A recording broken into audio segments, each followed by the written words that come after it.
Shalom, selamat pagi Ibu Bapak Saudara, jemaat yang dikasihi Tuhan Yesus Kristus.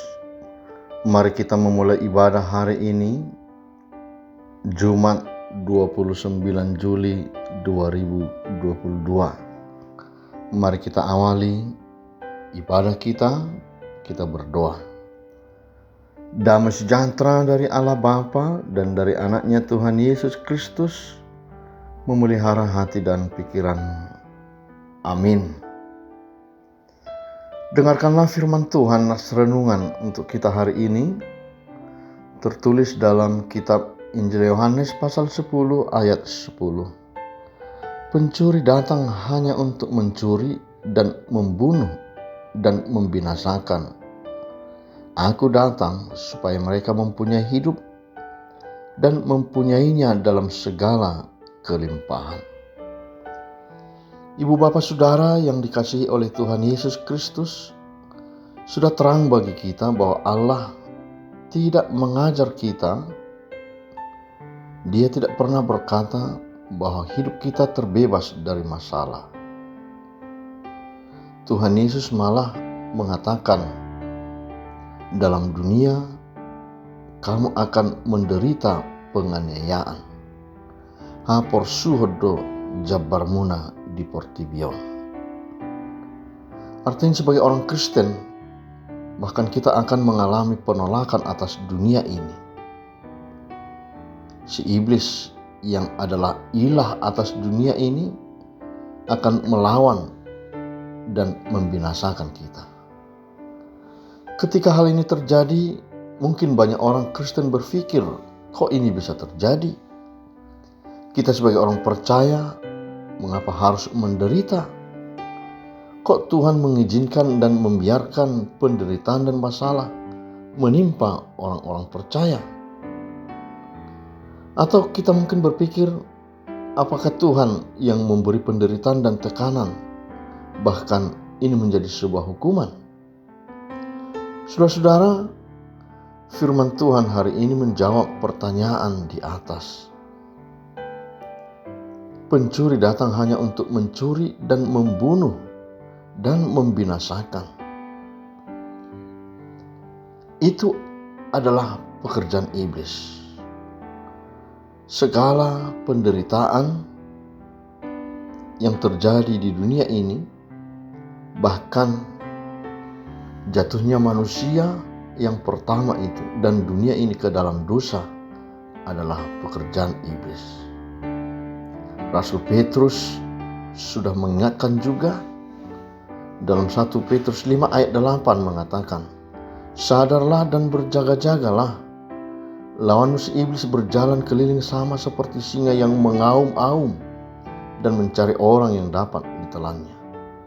Jadi sudah jelas bagi kita bahwa si iblis bekerja membuat manusia, orang yang percaya itu, menderita.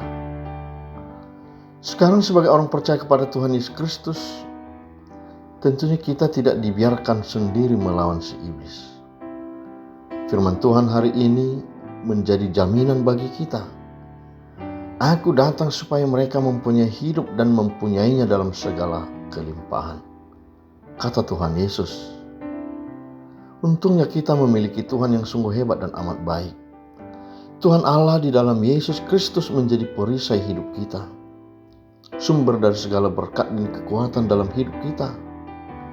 Tuhan Yesus adalah tempat dan alamat kita untuk meminta segala sesuatunya, alamat dari setiap persoalan yang kita hadapi. Itulah sapaan firman Tuhan hari ini, memberi kita jaminan hidup, ketetapan untuk setiap kekhawatiran yang kita alami. Bapak Ibu Saudara terkasih, apakah kita masih bertanya dan tidak tahu dengan hal ini? Apakah kita masih ragu bahwa Tuhan Yesus datang memberi hidup dan segala kelimpahan yang kita miliki? Jangan pernah berkecil hati walau banyak penderitaan yang kita alami.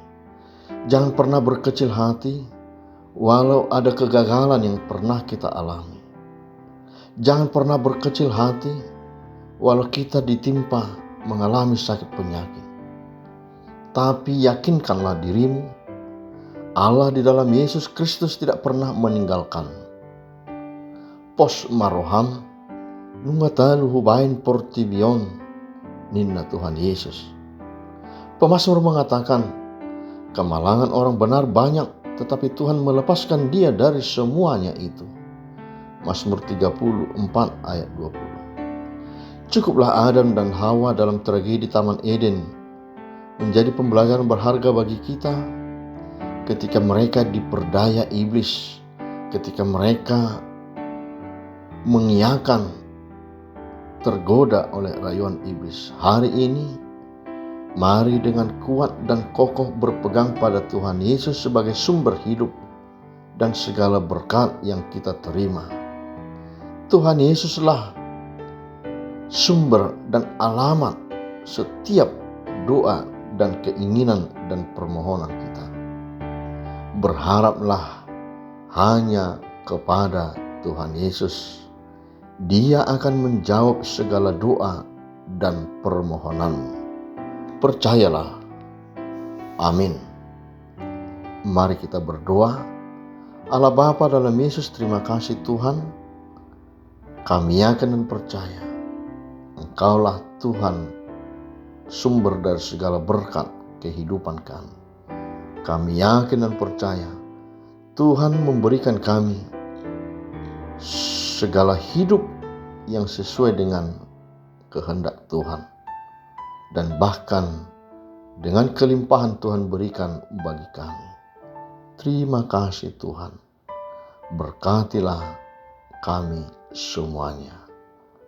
Anugerah Tuhan kita Yesus Kristus, kasih setia Allah Bapa, dan persekutuan dengan Roh Kudus menyertaimu sekalian. Amin.